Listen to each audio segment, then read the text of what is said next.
근데 모둠회를 믿고 먹어도 되는 거예요? 안 되죠. 안녕하십니까, 서울지입니다. 저는 노량진, 가락시장 등과 같은 수산시장에서 모둠회를 절대로 사 먹지 않습니다. 이에 대한 이유를 제 경험과 수산시장 상인의 인터뷰를 통해 차근차근 말씀드리겠습니다. 여러분은 혹시 한 번이라도 내가 구매한 모둠회가 언제 혹은 어디에서 만들어졌을지 의구심이 든 적이 있으십니까? 특히 요즘은 해적단이라는 앱을 사용하여 사전에 예약할 수 있는 시스템을 전반적으로 사용하게 되면서 더더욱 이러한 의구심이 생기게 되었습니다. 우리는 여기서 먼저 모둠회를 만드는 과정을 이해해야 합니다. 각기 다른 생선을 한 마리씩 잡아서 만들 수는 없는 모둠회의 특성상 다 사용하지 못한 횟감들은 버리지 않고 뼈와 껍질만을 제거하여 재사용을 위해 냉장고 등에 보관하게 됩니다.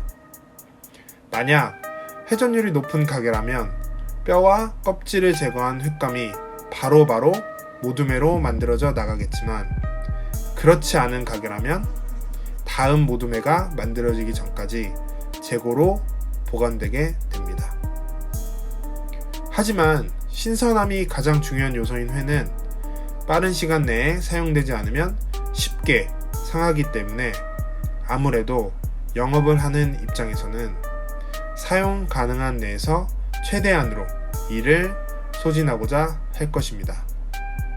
이 때문에 처음 먹었을 땐 괜찮다가 서너 시간 뒤에는 회에서 조금의 신맛이 나는 경험을 해보신 분들도 계실 것입니다.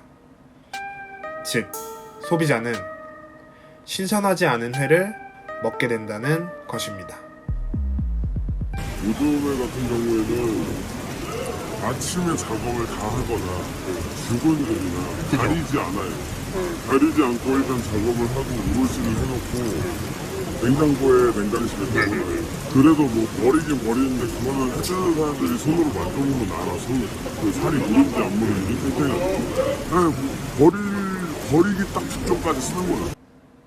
약 2년 전에 저는 수산시장 구석에서 모둠회만을 전문적으로 만드는 곳을 목격했습니다.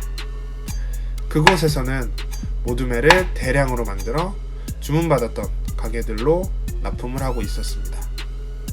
재고관리에 부담을 느낀 사장님들께서 모둠회를 구매하여 소비자에게 재판매를 할 수도 있다는 것을 시사하는 사건이었습니다. 우리가 앱 등으로 주문한 모둠회가 정작 그 횟집이 아니라 다른 곳에서 만들어질 수도 있음을 내포하는 경험이었습니다. 근데 확인해야 될 게 모둠회를 주문하고 나서 직접 보고 그냥 주문할 때 직접 보세요. 이거 고기를 직접 잡나 아니면 그냥 모둠이 딱 주문했는데 주방에서 모둠회가 나왔다. 모둠회는 각기 다른 종류의 회들이 한 줄로 이쁘게 나열되어 있지만 생선마다 맛있는 부위가 있으며 과연 그 부위들이 내가 먹는 한 접시에 고르게 분포되어 있는지는 잘 알지 못합니다. 또한 생선 크기에 따라서도 맛이 다른데 어떤 생선을 사용하는지 모르기 때문에 이 부분도 무시할 수 없습니다. 우리는 신선한 회를 저렴한 가격에 구매하기 위해 수산시장을 방문합니다. 하지만 앞서 언급한 이유들 때문에 모둠회를 구매하기 위해 굳이 시간과 비용을 들여서 수산시장에 방문해야 할까라는 질문을 스스로에게 던져보셨으면 좋겠습니다. 즉, 동네에 맛있는 횟집들도 충분히 나쁘지 않은 선택일 수도 있다는 것입니다. 발품을 팔아 가격을 흥정하는 것이 부담스럽다면 사전에 앱을 이용하여 후기들을 보고 괜찮은 매장에 방문하여 구매하는 것도 좋은 방법일 수 있습니다. 보통 그러한 가게들은 본인들만의 표준이 있기 때문에 크게 손해를 보진 않을 것입니다.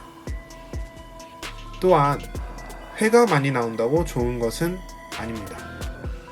회를 뜨는 두께에 따라서 같은 크기의 생선이라도 큰 접시가 나올 수 있고 작은 접시가 나올 수도 있습니다.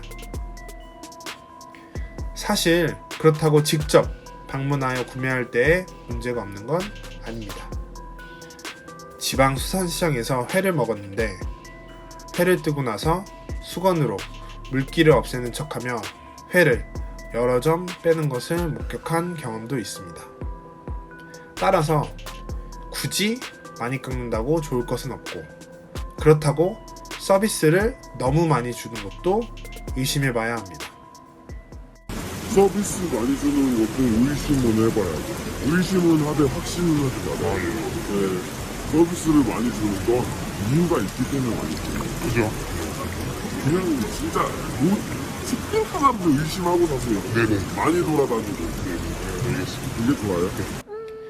가장 드리고 싶은 말씀은 모든 가게들이 당연히 소비자를 우롱하거나 속이진 않는다는 것입니다. 다만 우리가 하는 이러한 합리적인 의심은 더욱 바람직한 소비를 이끌며 결과적으로 우리 사회를 건강하게 만든다고 생각합니다. 이상 시청해주셔서 감사합니다.